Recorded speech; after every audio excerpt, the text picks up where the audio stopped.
Sore Bapak Ibu Saudara-saudara sekalian yang ada di rumah dan dimanapun Anda berada. Senang sekali saya penginjil Wilfred Johansen bertemu kembali di acara What Bible Say Gereja Kristen Kalam Kudus Bandung pada sore hari ini. Saya ada di tempat ini tidak biasa. Seperti Bapak Ibu Saudara-saudari tahu, saya biasanya ditemani oleh penginjil Regi Sapetu. Tetapi hari-hari ini beliau sedang dalam masa berduka. Orang tua, Papa yang tercinta sudah berpulang dan beliau saat ini sedang ada di Manado mengurus segala sesuatunya yang berkenaan dengan pemakaman dan mengurus rumah dan segala sesuatunya. Jadi lewat kesempatan ini juga saya dan juga seluruh kerabat kerja What Bible Say ingin mengucapkan turut berbelasungkawa, turut berduka cita yang sedalam-dalamnya buat keluarga Bapak Regi, Ibu Susanti, dan keluarga besar. Ya, Bapak Ibu Saudara sekalian, seperti biasa What Bible Say akan menyajikan obrolan ringan, tetapi penuh makna tentunya dengan sudut pandang Alkitabiah. Biasanya kita akan mulaikan dengan perbincangan ringan dengan narasumber dan setelah itu ditutup dengan pemaparan yang lebih jelas dari Alkitab. Ya, nah pada sore hari ini saya tidak akan menyampaikan temanya apa begitu ya Bapak Ibu. Biarkan setelah kami ngobrol, saya ngobrol dengan narasumber yang kita undang hari ini. Silakan Bapak Ibu simpulkan sendiri. Dan saya yakin ada banyak hal yang Bapak Ibu Saudara-saudara sekalian bisa pelajari. Ya, nah hari ini kerabat kerja What Bible Say mengundang selalu orang istimewa, ya. Dan saya diperkenalkan dengan nama beliau adalah Bapak Arif. Selamat sore, Pak Arif. Halo, selamat sore, Pak Wil. Senang ketemu. Senang. Terima kasih untuk sudah meluangkan waktu di acara ini ya. What Bible Say ya. Pak Arif, kalau boleh tanya nih saya, nama lengkapnya siapa Pak Arif? Arif Mulyana. Arif Mulyana? Iya. Orang Bandung? Bandung asli. Lahir besar di Bandung? Betul. Oke, ya. Nah ini terus terang ini saya baru pertama kali ketemu tadi sebelum acara ya. Jadi saya kepingin tahu lebih dalam. Nah Pak Arif sehari-hari bisnis atau kerja kantoran atau bagaimana, dagang begitu atau punya perusahaan? Ya. Ya, yang pertama terima kasih untuk kesempatan yang diberikan pada saya untuk bisa saling berbagi pada kesempatan kali ini. Saya saat ini bekerja di salah satu perusahaan tekstil di Bandung yang saat ini saya sudah bekerja kurang lebih selama 15 tahun. 15 tahun, cukup lama ya Pak ya? Ya. Bapak bekerja di sana sebagai apa begitu Pak? Saya bekerja sebagai kepala produksi. Kepala produksi? Ya. Itu tugasnya kalau boleh dijelaskan kayak apa gitu Pak, singkat? Ya, kalau sebagai kepala produksi itu kita sama-sama bekerja untuk mengejar target yang ditetapkan oleh perusahaan dan selalu mengajak semua rekan dan tim kita menuju visi misi perusahaan. Oke. Dan juga untuk selalu continuous improvement dalam setiap hal. Oke, tapi yang ada kaitannya dengan tekstil ya Pak? Iya. Orang yang Bapak bawahi berapa kira-kira jumlahnya Pak? Kurang lebih untuk saat ini ada 400. 400 ya? Banyak juga ya? Ya. Itu hampir kalau saya pelayanan di Gereja Kristen Kalam Kudus Taman Kopo Indah itu satu jemaatan Bapak Ibu ya. Pak Arif sudah berkeluarga, sudah berputra, berapa anaknya? Ya, di Tuhan saya sudah berkeluarga. Tahun 2010 saya menikah dan tahun 2012 10 tahun sudah ya. Tuhan mengaruniakan saya satu anak laki-laki yang saat ini sudah berusia 8 tahun. 8 tahun, baru satu ya Pak ya? Iya, baru satu. Ada rencana nambah 5 gitu Pak? Semoga Tuhan mengizinkan. Oke, 15 tahun dan menjadi kepala produksi. So far sampai di titik ini Pak Arif merasa puas, cukup baik, lumayan dengan hidup ini? Kalau untuk puas, saya mengucap syukur atas pencapaian saya saat ini. Tapi jujur saya pribadi, saya masih terus belajar dan belajar untuk mendapatkan sesuatu yang baru. Oke. Seperti itu, bukan hanya belajar untuk karir, tapi juga untuk pengembangan diri dan bisa menjadi berkat juga teladan bagi keluarga saya dan di masyarakat. Oke. Gitu. Kalau belajar tentu itu ya wajib itu Pak Arif. Yang saya kepingin tahu itu Pak Arif sampai selama 15 tahun ini Hal apa yang Pak Arief puas? Oh, saya sudah melakukan ini dan jadi berkat buat orang banyak, khususnya di tekstil gitu, Pak. Ya, sebenarnya untuk pencapaian saya selama 15 tahun ini di tempat saya bekerja itu ditanamkan 4 hal. Oke. Yaitu 4 core value. Oke. Nilai inti. Ya, nilai inti. Ya. Yang pertama itu integritas. Wah, kejujuran. Yang kedua itu prestasi. Ya. Yang ketiga itu pelayanan pelanggan. Yang keempat itu komitmen organisasi. Nah, dari 4 hal ini, poin 1 dan 2 itu saya dapatkan sejak saya di keluarga dan di sekolah. Khususnya saya dulu sekolah di sekolah Kristen yang sangat kental untuk menanamkan nilai-nilai Kristiani kepada anak-anak didiknya. Oh, sekolah Bapak ngomong-ngomong sekolah di mana, Pak? Saya sekolah di... Dulu ya ini ya? Ya. Ini Bapak ngomong SD, TK, SD, SMP, SMA? Ya, saya sekolahnya di mana? TK sampai SMP, saya sekolah di Kalam Kudus. Oh, oke. Di Kalam Kudus ya, Pak ya? Ya. Bapak bicara dengan mantan guru Kalam Kudus. Oke. Oh, TK, SD, SMP. Ya. Cukup lama ya? Ya. Oke. TK, SD, Dan SMP. menurut Bapak, apa yang Bapak dapatkan di sekolah, pendidikan maksud saya, Ya. itu cukup berpengaruh begitu ya di kehidupan Pak Arief selama bekerja di perusahaan gitu? Sangat berpengaruh sekali. Bisa dijelasin nggak, Pak? Ya, yang pertama yang pertama integritas itu selalu nilai pertama. Yang kedua prestasi. Dalam prestasi ini ada nilai kedisiplinan. Ya. Oke. 2 hal ini yang ditanamkan sejak saya sekolah, awal sekolah bahkan sampai saat ini. Ya, Kalam Kudus itu tempat di mana saya sekolah itu didirikan oleh seorang pendeta yang sangat menanamkan nilai-nilai Kristiani. Ya. Oke. Itu pendeta Andrew Busan. Oke, Gitu. Dan saya banyak sekali dibentuk di sekolah ini. TK berarti berapa tahun Bapak di Pak Arief waktu itu? 1 atau 2 tahun? TK 2 tahun. TK 2 tahun, SD 6 tahun, 8 tahun. Ya, lalu SMP. SMP 3 tahun, 11 tahun. Iya. Lumayan banyak ya, lumayan Iya. lama ya. Nah, itu pengalaman-pengalaman tadi ya, disiplin, pendidikan rohani, apa yang Bapak ingat yang betul-betul nempel, yang betul-betul bisa membentuk Pak Arief mulai sekarang? Apakah karena khotbahnya, atau karena guru, atau karena lingkungan, atau apa gitu, Pak? Satu, saya itu mulai itu dengan didikan, dengan guru, juga sistem di Kalam Kudus. Oh, Ya. bila dijelaskan sistemnya kayak Nah, apa gitu, Pak? yang pertama itu core value-nya integritas. Di Kalam Kudus ini setiap hari sebelum kita memulai sekolah, memulai pelajaran, itu dimulai dengan membaca renungan harian. Dan setiap guru yang mengajar di mata pelajaran pertama selalu membawakan renungan harian.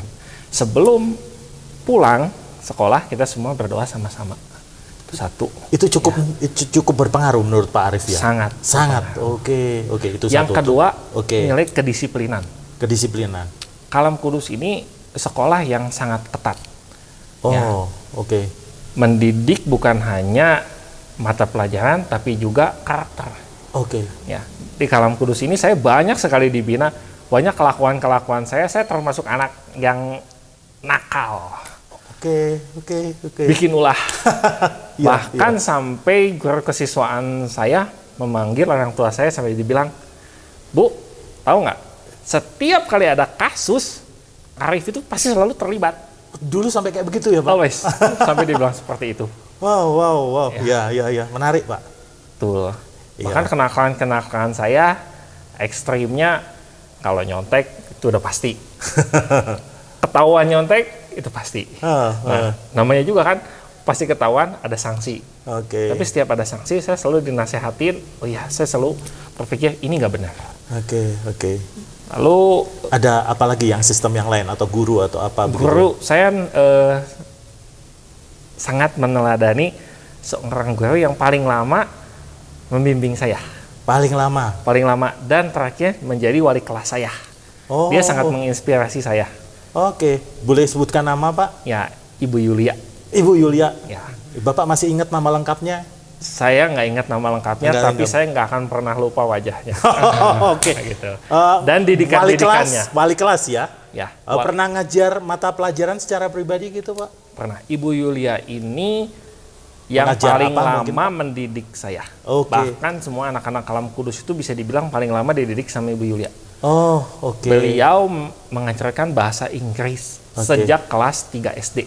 Bahasa Inggris kelas 3 SD, oke. 3 SD sampai 1 SMP. Setahu saya kan di Kalam Kudus ada banyak unit-unitnya kan Pak Arief. Nah, Pak Arief itu TK-nya di mana, SMP SD-nya di mana, SMP-nya di mana, Pak Arief? Saya TK-nya di Kalam Kudus Pasundan. Oke. Lalu yang sekarang pindah ke Ciatel ya? Ya. Oke. Lalu SD dan SMP di Ciatel. Oh, di Ciatel. Ya, oke. Kalau sekarang alamatnya Jalan Ibu Inggit Karnasih. Iya. Ini menarik sekali ya. Jadi saya jadi berpikir rupanya pendidikan di sekolah itu tidak bisa disepelekan ya Pak Arief, kalau menurut Pak Arief ya? Oh iya, betul.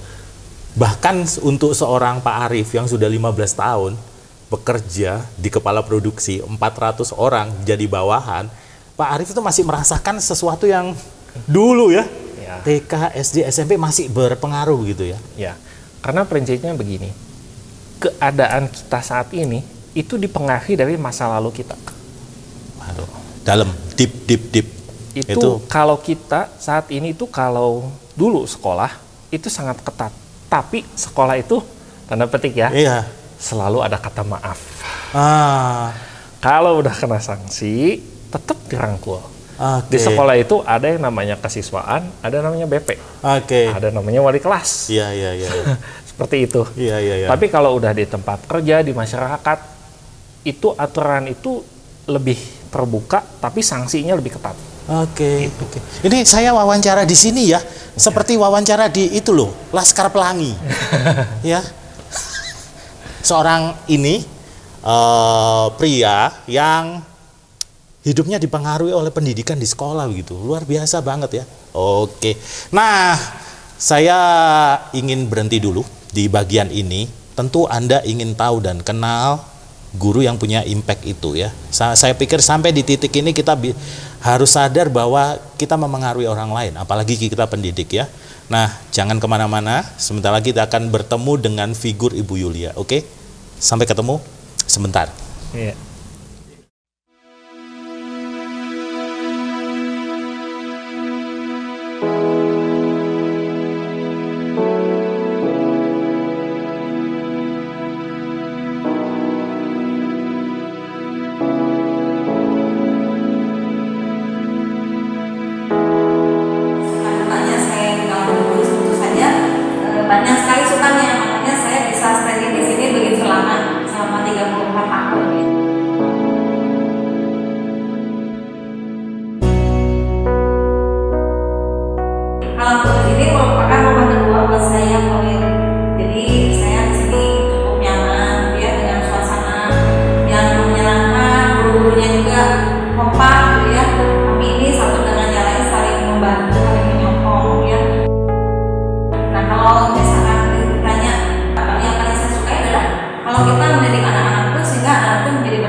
Kita bertemu kembali dan saat ini sudah ada bersama dengan kita Ibu Yulia, figur yang tadi Pak Arief sampaikan di bagian yang pertama tadi, paruh yang pertama tentang figur seorang guru yang sangat memengaruhi Pak Arief ya.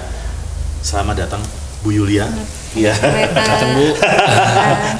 Bu Yulia pernah jadi rekan saya, juga guru. Dan senang sekali Bu Yulia bisa meluangkan waktu di program What Bible Say ini ya. Pak, perasaan Pak Ari ketemu sama wali kelas dulu ya. Gimana Pak Ari? Luar biasa. Yes, iya ya. Betul. Biasa. Betul. Dan kelihatan awet muda ya Pak ya? Iya, kelihatan awet muda. Belum pakai kacamata dia. Jadi nggak kelihatan. Iya. Pak Arief, boleh dijelaskan, boleh diceritakan kenapa Pak Arief berpikir atau beropini bahwa Ibu Yulia sangat menginspirasi, begitu ya, sangat menginspirasi seorang Arief, Pak Arief, gitu. Ya, yang pertama semua guru itu menginspirasi. Yes. Ya. yang paling menginspirasi saya Ibu Oke. Yulia. Oke. Karena Ibu Yulia mendidik saya paling lama. Paling lama. Dan di terakhir waktu 3 SMP itu Ibu Yulia jadi wali kelas saya. Oke. Beliau ngajar apa Pak Arif waktu itu? Ingat Waktu ya? itu Ibu Yulia itu ngajar bahasa Inggris. Oke. Buat Kelas. kebanyakan orang susah ya bahasa Inggris ya? Betul, tapi Ya. Ibu Yulia dengan setia. Oke. Ya. Kenapa saya bilang Ibu Yulia ini selain yang pertama juga Ibu Yulia itu disiplin. Disiplin. Kalau ngomong to the point Ya. dan selalu memotivasi. Iya, iya. Dan gak segan-segan menegur kalau ada siswa yang berbuat kurang tepat atau salah. Oke. Jadi Ini bisa- tersanjung saya. Jadi ini bisa dijadikan ini ya, garis bawah. Disiplin, motivasi, jadi nggak sekedar mengajar ya Pak Arif ya, itu dibutuhkan siswa-siswi sekarang ya. Oke. Selain itu apa lagi Pak Arif? Dan saya belajar teknik menyemangati anak buah saya dan saya ingat itu dari Ibu Yulia. Tanpa Contohnya disadari. apa? Contohnya apa Pak Arif? Ini. Bisa masih ingat cerita?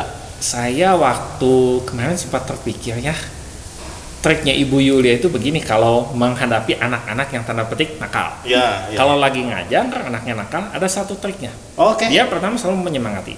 Begini, dia menyebut nama, lalu dia bersemangat. Contohnya begini, Ah, ayo Arif. Anak-anak kalau dipanggil seperti itu lagi nakal, dia akan berhenti. Oh, ibu memanggil saya. Karena ada Tugas namaku diselesaikan." disebut. Ya, Oke. Gitu. Iya, iya, iya. itu yang sampai sekarang saya ingat, nggak akan pernah lupa. Oke. Karena aja Ibu Yulia yang seperti itu sama saya. Yang lainnya enggak ya? Yang lain juga manggil nama, tapi beda, tone-nya beda. Tone-nya beda ya. Khas ya. Ya. Oke. Dan ya. juga Ibu Yulia itu ada di saat-saat saat para siswa mengalami kesulitan. Oke, oke. Contohnya, Contoh. waktu saya kelas 3 itu ada tugas elektro. Tugas elektro ini Itu udah ada hubungannya dong ya seharusnya ya Karena sama Ibu- bahasa Inggris ya? ya, Ibu Yulia waktu wali kelas. Ya, Oke, balik kelas. Kalau tugas elektro ini nggak lulus, nggak tuntas, mau semua nilai apapun, kalau nggak tuntas nilainya di bawah 4, nah, semua anak tidak boleh lulus. Maksudnya yang itu kasus- zaman itu ya, zamannya Pak Arif itu ya? Betul. Itu tahun berapa Pak Arif? itu tahun 96. Oh, tahun 96. Ya. Oke. Dan waktu itu kita semua kumpul bareng. Memang Ibu Yulia kalau disuruh bikin teknik elektro dia nggak bisa. Tapi Oke. untuk memotivasi itu nggak usah diragukan. Oke, motivator ya? Iya. Guru sekaligus motivator. Dan bukan hanya di kelas saya. Saya waktu itu kelas 3B. Iya. Di kelas 3A juga banyak. Tapi Bu Yulia memotivasi semua anak dan angkatan kita semuanya lulus tahun 96. Puji Tuhan, 100%. 100%. Oke. Nah, saya mau lupa nanya ini sama Pak Arif. Pak Arif itu berarti lulusan maksudnya masuk kuliah angkatan berapa ya? Tahun berapa ya? Saya masuk kuliah tahun 99. Tahun 99. Oh, oke. Masih muda banget ya. Ya. Nah, saya mau beralih ke Ibu Yulia ini. Ibu Yulia dipertemukan dengan mantan murid. Ya, kok istilahnya kok mantan ya? Ya, selalu akan ada hubungan seperti Ya. itu ya. Perasaan Bu Yulia gimana Bu Yulia? Ya, saya- Apalagi kepala produksi ini sekarang. Ya. 400 orang di bawah beliau. Ya, saya merasa bangga ya punya murid seperti Arif ya. Mungkin saya sih sebenarnya udah beberapa kali sering ketemu ya kita ya. Iya. Di luar ini sering gitu beberapa kali saya ketemu. Entah itu di undangan, entah di mana. Beberapa kali lah saya sering. Dan Iya. saya ingat namanya Arif. Ingat nih Arif gitu ya. Iya. Nah, saya merasa saya juga saya merasa bangga ya Arif seperti itu, dan saya juga nggak nyangka saya juga bisa menginspirasi seperti yang tadi Arif cerita ke saya. Kalau menurut Ibu, memang dulu beliau gimana sih, Bang? Nakal atau memang udah kelihatan ini besok gedenya atau nanti itu bisa jadi orang kayak sekarang. Kalau analisis Ibu Yulia waktu masih mengajar Pak Arif gimana, Bu Yulia? Ya, saya pikir juga namanya anak ya Pak, waktu Oke. masih SMP mah lagi sedang-sedangnya lah. Mungkin kalau nggak nakal, anak mungkin agak Aneh ya. Jadi yang penting mah Pak bisa dibentuk gitu. Betul. Jadi akhirnya ya seperti inilah jadinya saya juga bangga. Iya. Bu Yulia pasti kan sudah banyak ya murid yang diajar ya Iya, sama Pak. Bu Yulia. Itu Bu Yulia jadi guru di Kalam Kudus ya. Itu mulai kira-kira tahun berapa ya Bu Yulia? Lama, Pak. Dihitung-hitung berapa ya sampai sekarang berapa tahun? Saya waktu pertama ke Kalam Kudus masih belum lulus waktu itu. Kira-kira masih belum lulus kuliah. Iya, belum beres. Saya di sana tuh hebat, tahun 1986, Pak. Udah 86. lama banget. Teman-teman 2020 kurangi 86 yang ada kalkulator. Oh, ini maaf ya Bapak Ibu yang di rumah, teman-teman kita lagi buka kalkulator. Iya. 34 tahun. 34 Udah tahun. lama banget. Seperempat abad lebih. Iya. Ya. Waduh. Hampir umur saya di sana terus di Kalam Kudus. Ya. Bu Yulia, gimana ceritanya suka duka jadi guru di Kalam Kudus, Pak Bu Yulia? Kalau ditanya suka duka ya pasti ada ya Pak. Sukanya tuh kalau misalkan murid-murid saya yang tadinya nggak bisa.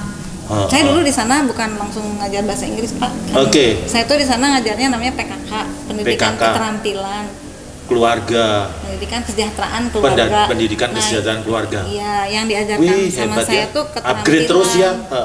Karena saya memang jurusannya bahasa Inggris. Bahasa Inggris, oke. Nah, terus pada waktu saya pertama ke sana, saya ngajarnya keterampilan. Nah, Arif ini ikut elektro. Karena kalau di sana tuh yang cowok ikut elektro, yang cewek biasanya ikut keterampilan. Tapi ada juga yang cewek ikut ke elektro, ada yang ikut ke PKK juga ada. Ya, gitu. itu tahun 96-an ya Bu ya? Ya, 1986 pada waktu itu. Oke. Nah, sukanya itu kalau misalkan ketika anak yang tadinya nggak bisa jadi bisa itu mah nggak bisa diceritain Pak, itu mah benar-benar senangnya gitu, kepuasan seorang guru ya Bu ya, nggak bisa dengan kata-kata, pokoknya senang banget gitu.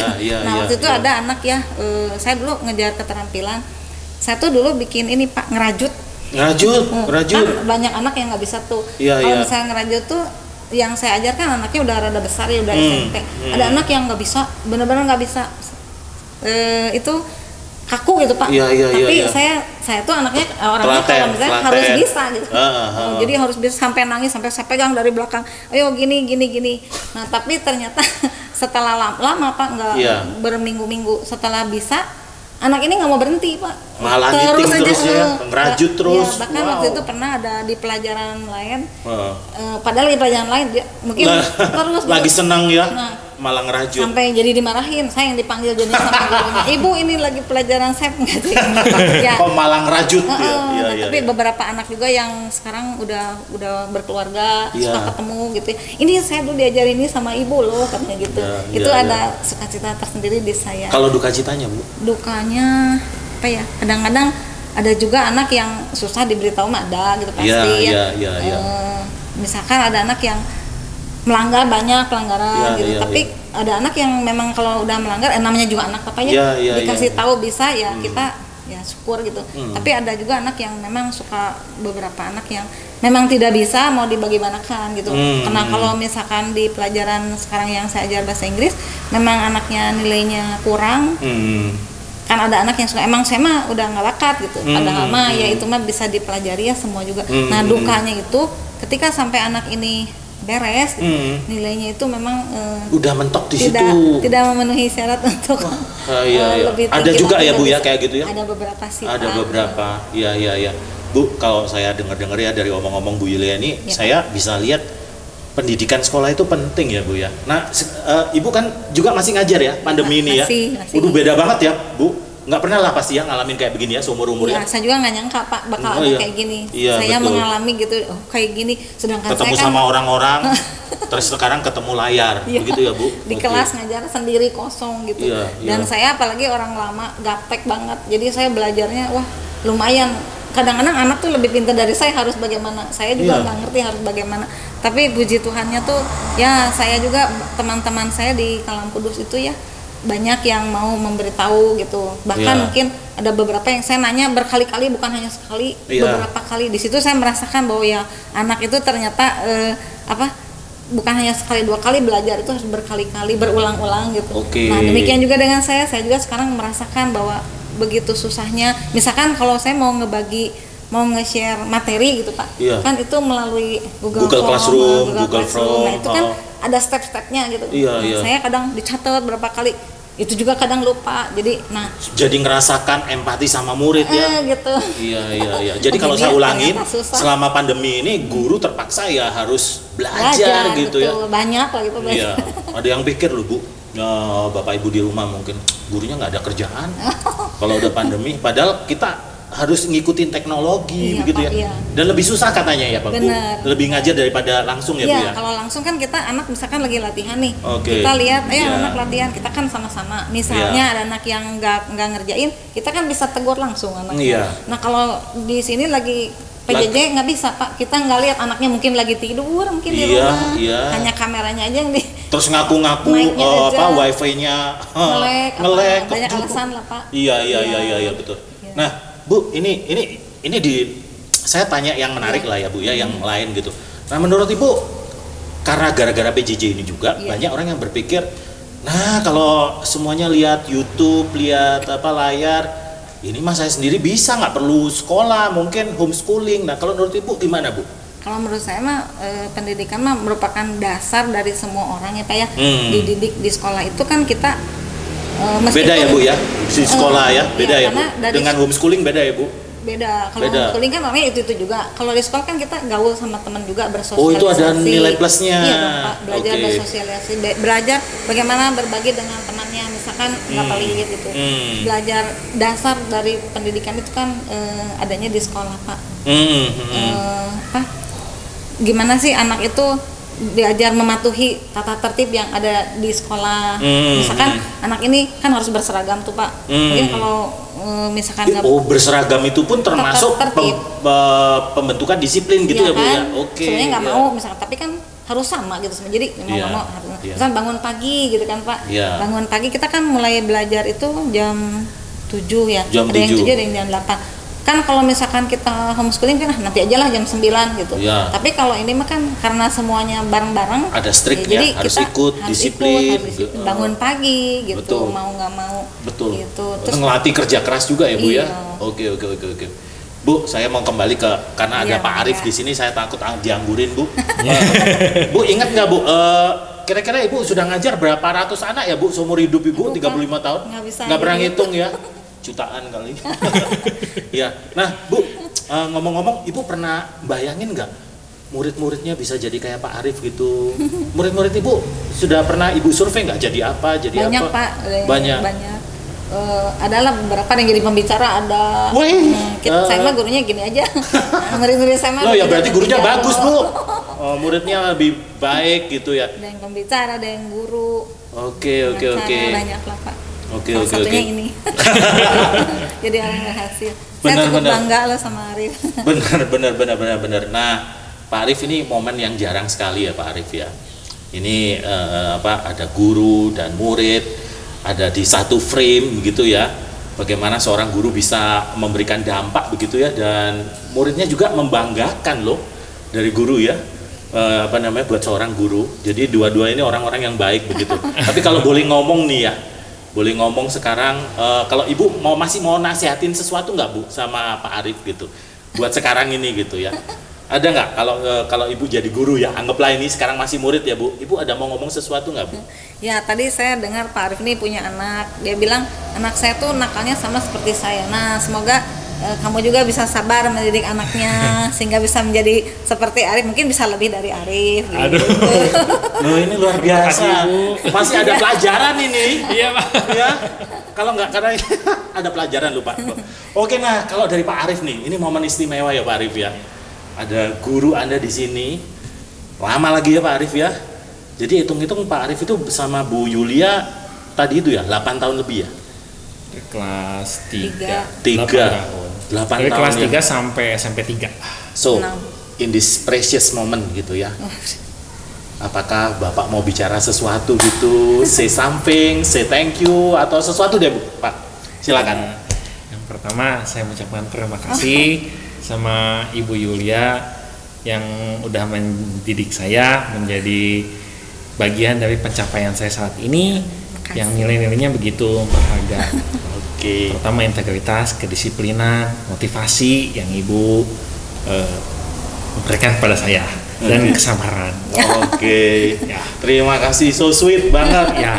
Itu aja Pak. Dan kesempatan ini saya ingin berikan sedikit Oh, ada. Kasih saya, Bu. Oh. Nah, mari berdiri. Ya. Udah diterima ya, Bu ya. Terima kasih banyak Arif. Yes. Terima kasih. Silakan duduk. Wah, so sweet, Bapak Ibu Saudara sekalian. Saya jadi ingat guru saya dulu ya. Saya belum mengucapkan terima kasih dan saya so blessed dengan apa yang Pak Arif lakukan. Benar, terima kasih sudah menginspirasi saya ya. Terima kasih juga untuk kesempatannya. Terima kasih juga Pak Arif. Ya, Bapak Ibu Saudara sekalian, yang Bapak Ibu saksikan hari ini adalah bahwa hati-hati, be careful with the way of your life, your life gitu ya, cara Anda hidup gitu ya. Ketika Anda juga sedang bekerja atau sedang mengajar, itu sungguh mempengaruhi orang gitu ya. Apa yang dilakukan oleh Bu Yulia, mungkin Bu Yulia nggak pernah kepikiran ya Pak Arif bisa seperti ini.